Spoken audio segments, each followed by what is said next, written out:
अस्सलाम वालेकुम।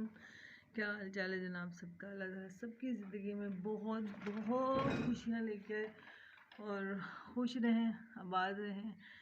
बहुत सारी बातें करने के लिए हैं। सबसे पहली बात तो ये है कि जो लोग किसी के ऊपर पर्सनली अटैक करते हैं ना, कि आपने पैंट क्यों पहनी है, या आपने बाल क्यों खोले हैं, आपने दुपट्टा क्यों किया है, आप किसी को तो ये कह रही हैं, आप किसी को तो वो कह रही हैं। मैं आपसे सबसे पहले ये कहना चाहूँगी कि जो लोग ऐसे किसी के ऊपर जाकर डायरेक्ट उसकी शख्सियत पे अटैक कर देते हैं, तो उनको कहने वालों को सिर्फ इतना मेरा कहने का बहुत दिल था कि भाई किसी के ऊपर पर्सनल अटैक करने से पहले ना उसकी वो लॉजिक सुन लिया करें कि जिसके ऊपर वो बात कर रही है या कर रहा है। क्योंकि ये अगर मैंने दुपट्टा नहीं किया सर के ऊपर, मैंने गले में किया हुआ है, तो इसमें आपका क्या मसला है? इसमें आपका कोई हेडिक नहीं है। इसमें आप मेरे को भाई या बहन या खावन या मेरे बाप या कोई ऐसा रिश्ता आपका मेरे साथ नहीं है। मैं आपका और मेरा कनेक्शन सिर्फ उन लोगों को है, बल्कि मैं उन लोगों को बहुत बहुत पहले तो थैंकफुल, जिन लोगों ने मुझे सब्सक्राइब जनाब किया हुआ है, शुक्रिया बहुत बहुत। इमोशनल व्लॉग होने वाला है मुझे पता है, और मैं क्यों इमोशनल व्लॉग बनाने लगी फिर ये बताऊंगी। और दूसरा ये है कि जनाब यूट्यूब YT स्टूडियो आज देखा है, उसमें 77% लोग मुझे मतलब सब्सक्राइब किए बगैर सुनते हैं लेकिन सब्सक्राइब नहीं करते। तो फिर ये ज्यादती हो जाती है। क्योंकि मैं खुद पर्सनली ऐसे नहीं हूँ कि मैं किसी की सुनूं, अच्छी लगे बात और उसको सुनूं और उसके बाद ऊपर चली जाऊं। क्योंकि मैंने हमेशा कहा कि अगर आपको लगता है कि एक आपके लाइक करने से दूसरे इंसान को काफ़ी हद तक वो अपनी ज़िंदगी में मूव कर पाएगा, उन लोगों को ज़रूर फॉलो किया करें, उन लोगों को ज़रूर लाइक किया करें। अगर आपको लग रहा है कि आप इतनी बेतुकी बातें नहीं सुनना चाह रहे या फिर आप, लेकिन ये इंसान सही है, अभी इसकी बातें ठीक हैं, तो फिर आप उसको लगा के साइड पर रख दिया करें। मैंने यकीन करें 50% ऐसे लोगों को सब्सक्राइब किया हुआ है जिनको मैं पर्सनली पसंद नहीं करती, लेकिन वो हकदार हैं कि वो तरक्की कर रहे हैं, वो करना चाह रहे हैं, एक बैकवर्ड एरिया से उठकर बाहर निकलना चाह रहे हैं। तो ऐसे लोगों को निकालने के लिए अगर हमारे लाइक काम आ जाए, हमारे व्यूज़ काम आ जाएं, तो यार इसमें तुम लोगों का इस पैसे के लिए तो तुम लोग मर जाते हो। तो 10-10 रुपए के पीछे तुम्हारी जान निकल रही होती है, तो फिर इस चीज़ के ऊपर भी नहीं, क्या मसला है इसमें? तो कुछ भी नहीं है ना, सिर्फ आपने उसको चलाना ही है थोड़ी देर के लिए। बाथरूम में जाते हुए चला जाए करो, मोबाइल के बगैर गुजारा नहीं होता। तो ये उन लोगों के लिए भी टिप है फ्री की। अच्छा, आप सोच रहे होंगे मैंने इधर पट्टी बांधी, मैं आपको खोल के दिखाऊंगी इधर से भी, इधर भी पट्टी क्यों बांधी मैंने। अच्छा, ज़िंदगी और जब मैंने ये यूट्यूब शुरू किया, मैंने आपसे पहले भी कहा कि मेरी शादी के मैंने आपको तकरीबन 80% जो मेन बातें थी वो मैंने आपको बता दी। बाकी मुझे लगा कि देखने वाले शायद क्या, और मैं भी शायद यही कहूँगी कि यार हर एक के घर में ही होता है, मेरे साथ कोई नोखा तो नहीं हो रहा। सबकी ज़िंदगी में कोई ना कोई मसला चल रहा होता है। तो खैर मैंने एक ऐसा रिश्ता निभाया जिसको कोई निभा नहीं सकता था, और जिसके निभाने के ऊपर सबको इतराज़ भी बहुत था कि तुम क्यों निभा रही हो ऐसा रिश्ता। ज़्यादा लंबी बात नहीं करती। अच्छा, सबसे पहली बात तो ये है कि मैं जब पढ़ा, मैंने आपको बताया कि यार मैं पढ़ने लगी थी आके, तो मैंने अपने आप को बिज़ी कर लिया।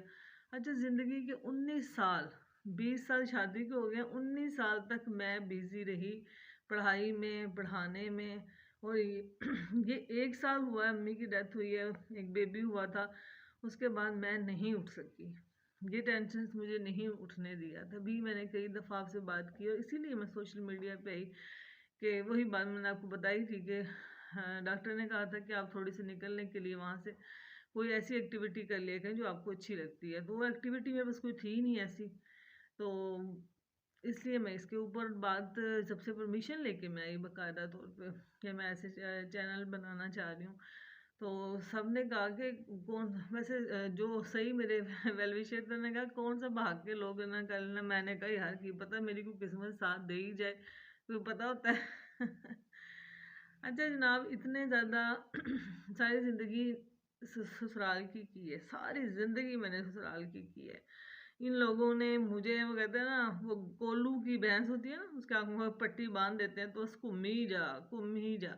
और यकीन करें कि मैं वाकई घूमती रही, और ये नहीं है कि मैं बहुत सीधी थी तो मैं घूमती रही, मैं इसलिए घूमती रही कि मेरे माँ बाप की खुशी इसमें थी कि वो इस चीज़ से बस इस ये माशरा ऐसा है ना, हमारे माँ बाप मतलब तलाक का लफ्ज़ इस्तेमाल ही नहीं करना चाहते किसी बेटी के लिए। वो कहते हैं कि बस एक ही शादी होती है, बाकी नहीं होती। ये मेरे अम्मी अब्बू का भी यही सोच थी कि बाकी बातों में खलजल खराबी ज़्यादा होती है, इसमें खलजल खराबी कम होती है कि एक ही शादी रही, तेरे नाल ही रो लो, पिट लो, जो करना है कर लो। अच्छा, माशाल्लाह से बच्चे जवान हो गए तो ज़िंदगी का ट्रैक ऐसा कि देखो बच्चों को एक एज आती है जब बच्चे माँ के साथ अटैच होते हैं, उनके माँ उनको लेके चल रही होती है, और जब वो माँ बनती है ना ख़ास तौर पे पहली दफ़ा, तो वो सारा कुछ ही भूल जाती है। मेरे अब्बू कहते होते थे, कुड़िए तेनू कोई होर काम भी है मुंडे नूं संभालन दा। जो बड़े वाला बेटा है वो माशाल्लाह 21 साल का है, तो अब्बू ने मुझे कहना है कि कुड़िए तेनू कोई होर काम है ऐस मुंडे नूं संभालन तो अलावा दस। तो अब आप सोचो कि बच्चे जवान हो गए और उनको भी ससुराल अपने ट्रैक पे चढ़ाए, उनकी मजबूरियों का फ़ायदा उठाए कि भी इसने ऑस्ट्रेलिया जाना है तो, या इसने क्या है जो भी समथिंग, तो उनकी ज़रूरतों को भी कैश करे ताकि वो अपनी माँ को जितना ज़्यादा तंग करेंगे ऐसी उन्हें तरह पैसे देंगे। और मेरी जिस शख्स से शादी हुई, मुझे उसने बोल कर कहा कि तुम्हारा जितना रोल था इस घर के अंदर वो ख़त्म हो गया, अब तुम चली जाओ। मैं बाकायदा तौर पर परसों हाँ, अशरफ इधर है हमारे हॉस्पिटल, वहाँ मैं एडमिट रही। और जो मैं ये सारी बातें इसलिए करना चाह रही हूँ कि लोगों को लगता है कि शायद मैं बहुत कोई मॉडर्न हूँ, ये मेरी लुक शुरू से ही ऐसी रही है और मुझे अजीब नहीं लग रही होती। मेरे लिए ऐसे ही है जैसे मैं इजी फील हूँ, मुझे कोई ऐसी चीज़ नज़र आती नहीं है।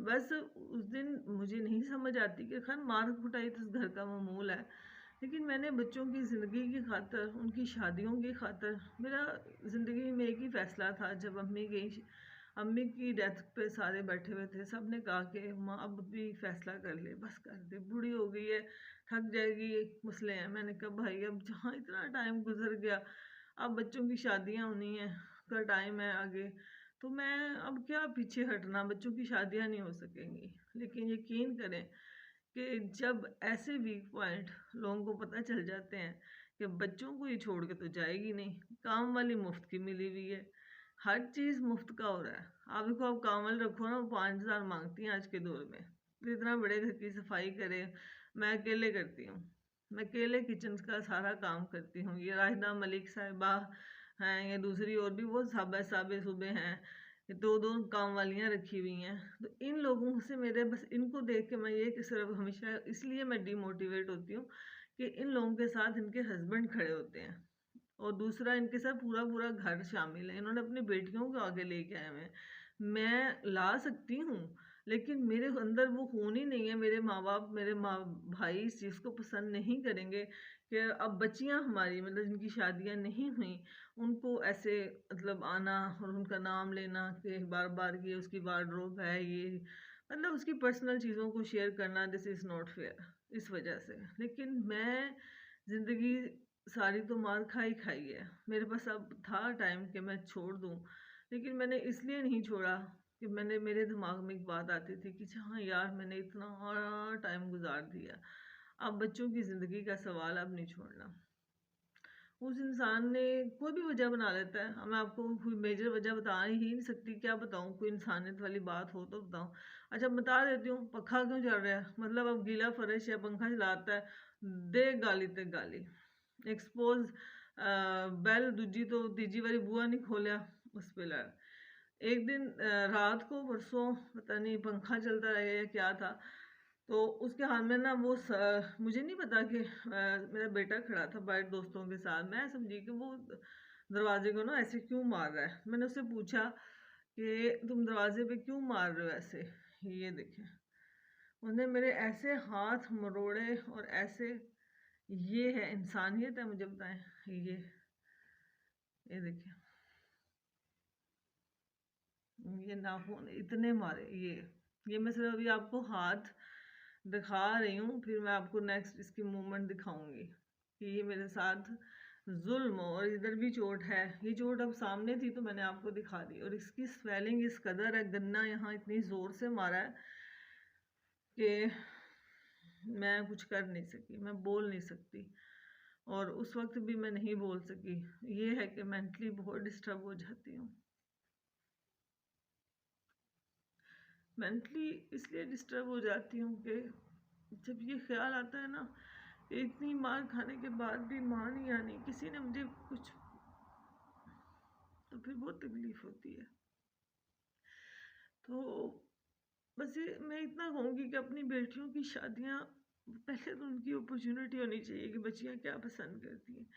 उसके बाद मुझे ऐसे लगता है, और हमेशा मेरे जो मैंने चीज़ें फेस की हैं, जो तो साढ़े कुड़ी मारे पेके चली जाती है, तो सो यार तुम लोग पेके से जो कुड़ी पसंद करके लाए थे वो तो खरबूजे की तरह तुम लोग सूंघ रहे होते हो, कड़ी कड़ी शायद ठीक है फिर लेके जाइए। जब उसका सारा रोल अदा हो गया और आप उसको वापस भेज रहे हो, क्या आपको ये नहीं लगता कि ये नाइंसाफ़ी है, कि ये किसी किसी की ज़िंदगी के साथ आप खेल जाते हो? वो इंसान की ज़िंदगी कोई नहीं है, यही ज़िंदगी थी। क्या आप एक औरत नहीं है? मैं यहाँ पे बात करना चाहती हूँ, मैं सबकी बात कर सकती थी। और आपने कहना था कि ये मैंने बातें क्यों की, इसलिए कि मैं जिस करब से गुजरी हूँ वो करब ये है कि वो मैं ज़िंदगी को संभालना चाहती हूँ। मैं नहीं चाहती कि मेरे बच्चों के सामने कोई लड़ाई हो, कोई झगड़ा हो। मैं नहीं चाहती कि लोग मोहल्ले में बातें करें। लेकिन इतनी मार खाती हूँ, सिर्फ इज्जत की खातिर खाती हूँ, और वो बंदा मेंटली तौर पे पागल है। मैं कहती हूँ कि अगर किसी कोर्ट में जाकर ना उसको साबित करना हो तो साबित हो सकता है, क्योंकि उसके तो सारी दुनिया सबूत और गवाह है, और ये आपके सामने गवाही है। तो आप ऐसी औरत को क्या कहेंगे? वो इतनी मार खाने के बावजूद फिर सारी सारी रातें जाग रही हूँ दर्द से। अब मैं 2 बजे की जागी हूँ, इससे पहले भी नींद की टैबलेट ली हुई थी, लेकिन उसके बावजूद मेरी 2 बजे आँख खुल गई और अभी तक मैं जाग रही हूँ। उसके बीच में मैं 3-4 घंटे तो मैं रोती रही हूँ, नफल पड़ गई। उसके बाद फिर मैं बेटे संडे को मैच खेलने जाता है, उसको उठाना था, तो उठा देना मुझे, वो बस देखने चला गया। उसके बाद अब मैंने रोटी थोड़ी सी बनाई है, खाई नहीं जाती, उनको मेडिसिन लेनी है। तो आप ऐसे इंसान से क्या मुझे बता सकते हैं कि हर इंसान क्या किस तरह ज़िंदगी गुजार रहा है, और ऊपर से कोई आकर आपके ऊपर पर्सनल अटैक कर दे तो वो कैसा फील होगा। और मेरा आपको इन सारी तस्वीर कशी करने का मकसद ये है कि देखो, आपके एक लाइक करने से, आपको का मुझे रातों रात सब्सक्राइब करने से, मैं किसी को ये नहीं कह सकती कि प्लीज़ मुझे शाउट आउट दे दो, मैं उसके पीछे पीछे भागूं, मैं उसको कहूँ कि भी मतलब मैं मेरी हेल्प कर दो, फलाना फलाना। यार मेरे ना ज़मीर को ये चीज़ इजाज़त नहीं देती। मैं कहती हूँ कि अगर नेकी करनी है ना तो वो बस हो जाती है। फिर नेकी नेकी करने के लिए ना आपको किसी भी उसकी ज़रूरत नहीं पड़ती कि आप किसी से जाके बात करो। बहरहाल मैं इस पे पट्टी बांध रही हूँ ना, मुझे पता है ससुराल देखते, वो फ़ौरन देखती हैं ना, बेलियाँ बैठ के ही कम कर दिया ने फ़ौरन देखती हैं। तो कहने का मकसद है कि यार मुझे ज़्यादा से ज़्यादा सब्सक्राइब करना है, जितना हो सकता है मुझे सब्सक्राइब कीजिएगा, ताकि मैं ज़िंदगी की ये जंग लड़ सकूं। 7.5 HB तो मेरा हो चुका हुआ है। अब मुझे ये नहीं पता कि आगे मेरा HB कितना होना है। नज़र मेरी इतनी वीक हो गई कि 1-2 दिन में रो रो के, यकीन करें मुझे नज़र ही कुछ नहीं आ रहा है, ऐसे धुंधली सी चीज़ नज़र आ रही है। तो रोई रोना इसलिए मैं नहीं रोई, रोना आ बहुत रहा था, बड़ा ज़ब्त किया कि फिर लोग शायद गलत मतलब ना ले जाएं। लेकिन आपको अपनी बात थोड़ी सी दिखाने का मकसद सिर्फ ये है कि मैं अकेली, मैं कभी कभी सोचती हूँ हज़रत इमाम हुसैन के अंदर शायद ये वही मोहब्बत थी जो हमारे अंदर भी मौजूद है कि यार नहीं, सर कटा लो ये अल्लाह के रास्ते में, लेकिन पीछे मुड़ के नहीं जाना। मुझे कभी कभी लगता है कि मैंने भी वही जंग लड़ी कि मैं पीछे मुड़ के नहीं गई, मैंने सर कटा लिया। लेकिन बहरहाल आप लोगों के लाइक करने से, सब्सक्राइब करने से मेरा बहुत दिल करता है कि मैं उन सब कामों को करके दुनिया से जाऊं जो मेरा बहुत दिल करता है। उसकी सब जब बहुत ज़्यादा अपॉर्चुनिटी है ना, वो मेरा बहुत दिल करता है कि मैं उम्रे पे जाऊं। मैंने बच्चों को पाल लिया, संभाल लिया, अब एक एज में एक बीमार हो चुकी हूँ, तो फिर दिल करता है कि यार अब टाइम ज़िंदगी का थोड़ा है, अब साथ देने वाले भी चले गए, अब ज़िंदगी की जंग लड़ने का कुछ समझ ही नहीं आती। फिर फिर लगता है कि रब है, वो ज़रूर लोगों के दिलों में डालेंगे, क्योंकि कहते हैं ना कि अल्लाह को खुद जो बंदा पसंद होता है ना, वो अल्लाह फिर लोगों के दिलों में भी शख्स की मोहब्बत डालता है। इसीलिए वो शख्स हमें, लोग कह रहे होते हैं क्या है, लेकिन वो शख्स हमें अच्छा लग रहा होता है। तो प्लीज़ ज़रूर सोचिएगा और जितना हो सकता है ढेर सारा ब्लॉग को प्यार दीजिएगा और शेयर भी ज़रूर कीजिएगा, कमेंट भी ज़रूर कीजिएगा, और जितना हो सकता है अपनी दुआ में याद रखिएगा। और मुझे नहीं पता कि इस व्लॉग के बाद मेरी मौत वाक़या होने की क्या है। ओके, टेक केयर, अल्लाह हाफिज़।